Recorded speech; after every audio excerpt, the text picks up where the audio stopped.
Fascist হাসিনার পতন করা হলো। এই ছাত্রনগরী অভ্যুত্থানটিকে আমরা আমাদের যে আন্দোলনের শহীদ এবং হতাহত এবং মুক্তিকামী ছাত্র জনতাকে উৎসর্গ করছি। আমাদের এক দফা এবং কমিটমেন্টটি আমরা এই মুহূর্তে স্মরণ করিয়ে দিচ্ছি।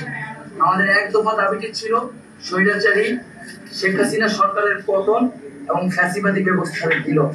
কারণ আমরা মনে করি যে কেবল ব্যক্তিকে সরালেই সমস্যার সমাধান হবে না, বরং যেই রাষ্ট্রীয় কাঠামোর মধ্য দিয়ে এই ধরনের ফ্যাসিজম তৈরি হয় সেই কাঠামোরও বিলোপ করে একটি নতুন বাংলাদেশ, একটি নতুন রাজনৈতিক বন্দোবস্ত আমাদের করতে হবে। সেই জায়গা থেকে শেখ হাসিনার পতন আমাদের প্রথম ধাপ আন্দোলনে, যেটা আমরা অর্জন করেছি। এখন আমরা দ্বিতীয় ধাপের দিকে আমাদেরকে যেতে হবে। সেজন্য আমরা মনে করি এই যে অভ্যুত্থানকারী ছাত্র নাগরিক তাদের প্রস্তাবিত আমরা একটি প্রস্তাব করব আগামী 24 ঘন্টার মধ্যে। আমরা একটি অন্তর্বর্তীকালীন জাতীয় সরকারের প্রস্তাব করব। সেই জাতীয় সরকারে অভ্যুত্থানকারী ছাত্র নাগরিকদের অংশ থাকবে এবং সমাজের যে নাগরিক সমাজ সহ যে নানান পেশাজীবী এবং নানান ধরনের পক্ষ রয়েছে সকলের প্রতিনিধিত্ব নিশ্চিত করে তাদের সাথে আলোচনার মাধ্যমে আমরা একটা অন্তর্বর্তীকালীন জাতীয় সরকারের রূপরেখা এবং নাম, সেই সরকারের কারা কারা থাকবে সেই নামগুলো ঘোষণা করছি। কারণ আপনারা সকলেই জানেন যে আমরা আসলে গত কয়েকদিন ধরে খুবই ব্যাপক নিরাপত্তাহীনতার ভিতরে ছিলাম, যোগাযোগ থেকে বিচ্ছিন্ন ছিলাম। আমাদেরকে প্রথমে আমাদের সমন্বয়কদের সাথে বসতে হবে, তারপরে সমাজের নানান পক্ষদের সাথে বসতে হবে। বসে আমরা একটি সমন্বিত সিদ্ধান্ত গণতান্ত্রিক ভাবে জাতির সামনে উপস্থাপন করতে চাই। সেটা আগামী 24 ঘন্টার মধ্যে আমরা সেই অন্তর্বর্তীকালীন জাতীয় সরকারের রূপরেখা প্রস্তাবনা করব। যারা এই আন্দোলনে শহীদ হয়েছে তাদেরকে আমরা জাতীয় বীর হিসেবে ঘোষণা করছি। যারা এই ফ্যাসিস্ট রেজিমে গত কয়েক বছরে শহীদ হয়েছেন তাদেরকেও আমরা আজকের এই দিনে স্মরণ করছি। এবং আমরা বলেছিলাম যে শেখ হাসিনার পতন থেকে কিন্তু একমাত্র সমাধান হবে না, এই যে তারা একটি গণহত্যার সাথে জড়িত এবং এর আগেও পিলখানা হত্যাকাণ্ড থেকে শুরু করে বিভিন্ন গণহত্যা, গুম, খুন, মানবাধিকার লঙ্ঘন, ভোটাধিকার লঙ্ঘনের সাথে তারা জড়িত। এর অবস্থায় বিচারের ব্যবস্থা করতে হবে। শেখ হাসিনা পালিয়ে গেলেই হবে না, আমরা তাকে বিচারের আওতায় আনবো।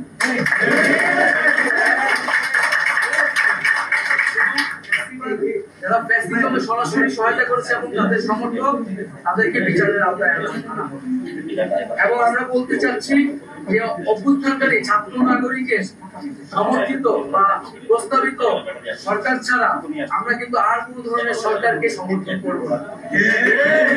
সেটা সেনা সমর্থিত সরকার হতে পারে বা জরুরি অবস্থা দিয়ে রাষ্ট্রপতি শাসিত সরকার হতে পারে। আমরা এই ধরনের কোন সরকারকে বিপ্লবী ছাত্র জনতা গ্রহণ করবে। আমরা ঘোষণা করছি যে সকল আমাদের আন্দোলনের শিক্ষার্থী সমন্বয় রাষ্ট্র সমাজ সেবা সম্পাদক আখতার হোসেনকে এখনো জেলে বন্দী করে রাখা হয়েছে, আমাদের সমন্বয়ক ইব্রাহিম নীরব সহ সারা দেশেই বিভিন্ন সমন্বয়ক, আন্দোলনকারী এবং নিরপরাধ ব্যক্তিদের গ্রেফতার করে রাখা হয়েছে কারাগারে। আমরা সকল কারাবন্দীদের এই আন্দোলনের কারাবন্দী এবং এছাড়াও এই ফ্যাসিস্ট রেজিমে যে নিরপরাধ ব্যক্তি এবং রাজবন্দী করে রাখা হয়েছে তাদেরকে আগামী 24 ঘন্টার মধ্যে মুক্ত করার ঘোষণা করছি।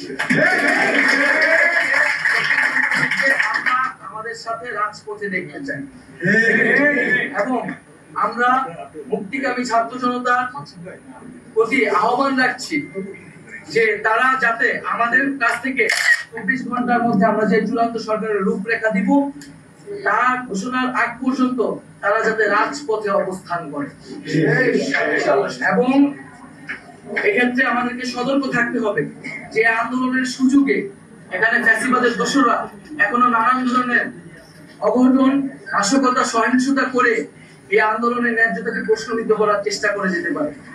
আমরা আহ্বান জানাচ্ছি সকলের প্রতি, এই দেশ আমার, এই রাষ্ট্রীয় সম্পদ আমাদের, সেক্ষেত্রে কেউ যাতে কোনো ধরনের লুটপাট, সাম্প্রদায়িক হামলা, কোনো ধরনের উস্কানিতে কান না পাতে মুক্তিকামী ছাত্র জনতাকেই সতর্ক থাকতে হবে এবং দেশের সম্পদ রক্ষা করতে হবে।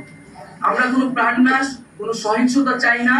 আমরা শান্তিপূর্ণভাবে রাজপথে অবস্থান করব এবং যাদের বিচার করা হবে তাদের একটি প্রক্রিয়া অনুসরণ করে ন্যায় বিচারই আমরা সমাজে প্রতিষ্ঠা করব। আমরা বৈষম্য দূর করার জন্য, সমাজে ন্যায় বিচার এবং জীবনের নিরাপত্তার জন্যই কিন্তু এই এক দফা আন্দোলন ঘোষণা করেছিলাম। সেই ঘোষণার প্রতি যাতে সবাই শ্রদ্ধাশীল থাকে এবং বৈষম্য বিরোধী ছাত্র আন্দোলনের নেতৃত্বে এই অভ্যুত্থান সংগঠিত হয়েছে এবং আমরা আহ্বান জানাচ্ছি যে বৈষম্য বিরোধী ছাত্র আন্দোলন সকলের জীবন এবং জানমালের নিরাপত্তার জন্য মাঠে থাকবে, সে বিষয়ে সবচেয়ে বেশি সতর্কতা দিয়ে আমরা রাজপথে থাকবো। এবং আমরা আহ্বান জানাচ্ছি, আমরা ঘোষণা করছি যে যাতে বাংলাদেশে আমরা একটা ঐক্যবদ্ধভাবে এই গণঅভ্যুত্থানের কাছাকাছি গণঅভ্যুত্থানের মাধ্যমে সরকার প্রদান করেছে, আমাদের এখন ঐক্যবদ্ধ থাকতে হবে। এই ঐক্যবদ্ধ নষ্ট করার সকল পরিকল্পনাকে নস্যাৎ করে দিতে হবে। সেজন্য আমরা বারবার বলেছি যে আমরা এই হাসিনা রেজিম, এই ফ্যাসিবাদী ব্যবস্থার বিপরীতে, কোন সরকারের বিপরীতে প্রতিবাদী জনতা। এখানে কোনো দল, মত, ধর্ম নির্বিশেষে আমরা সবাই ঐক্যবদ্ধ হয়েছি। এখানে কোন ধরনের সাম্প্রদায়িক উস্কানি, কোন ধরনের নাশকতা বা বিভাজনের চেষ্টা করা হলে মুক্তিকামী ছাত্র জনতাকে তা রুখে দিতে হবে। আমি আবারও এই গণ অভ্যুত্থানের জন্য সকলকে ধন্যবাদ জানাচ্ছি, সকলকে অভিনন্দন, দেশবাসীকে অভিনন্দন জানাচ্ছি এবং আমরা আগামী 24 ঘন্টার মধ্যেই অন্তর্বর্তীকালীন জাতীয় সরকারের রূপরেখা হাজির করব। তার জন্য সকল পক্ষের সাথে আমরা আলোচনা করবো, আমাদের সকল সমন্বয়কদের সাথে আলোচনা করব এবং এই কাজটি করার জন্য আমরা একটি লিয়াজু কমিটি হয়তো রাতের মধ্যেই প্রেস রিলিজের মাধ্যমে আপনাদেরকে জানিয়ে দিব যে আমাদের পক্ষ থেকে কারা আসলে এই বিভিন্ন পক্ষের সাথে আলোচনায় বসবে। এক্ষেত্রে আপনাদের যদি আর কোনো প্রশ্ন থাকে, জিজ্ঞাসা থাকে, সেই প্রশ্নগুলো আলোচনা আমরা একটা করে রাখবো। আমরা ইতিমধ্যে দেখেছি যে বিভিন্ন রাজনৈতিক দলের প্রধানদেরকে দেখে আর্মি চিফ তারা একটা ইন্টারিম গভর্নমেন্টের দিকে আগাচ্ছে।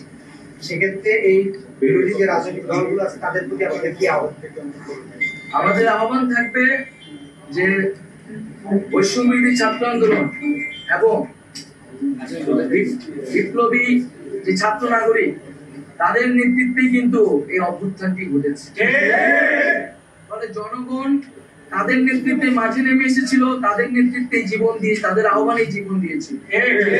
তাদের সাথে তাদের যে প্রস্তাবনা, সেই প্রস্তাবনার প্রতি কিন্তু দেশের মানুষের শতভাগ আস্থা রয়েছে। বিরোধী দল সহ সকল পক্ষকে আমরা আহ্বান জানাবো যে তারাও এই যে বিপ্লবী ছাত্র নাগরিক তাদের প্রতি যাতে সেই আস্থাটা রাখে। কারণ যদি এখানে কোনো ধরনের চক্রান্ত বা পরিকল্পনা অংশ নেয় এই ফ্যাসিস্ট রেজিম শেখ হাসিনাকে সরিয়ে তার কোনো বি টিমকে বসাতে চায় এবং সেক্ষেত্রে যদি কোনো রাজনৈতিক দল বা পক্ষ অংশগ্রহণ করে, সেক্ষেত্রে কিন্তু বাংলাদেশের জনগণ তাকে গ্রহণ করবে না, প্রত্যাখ্যান করবে।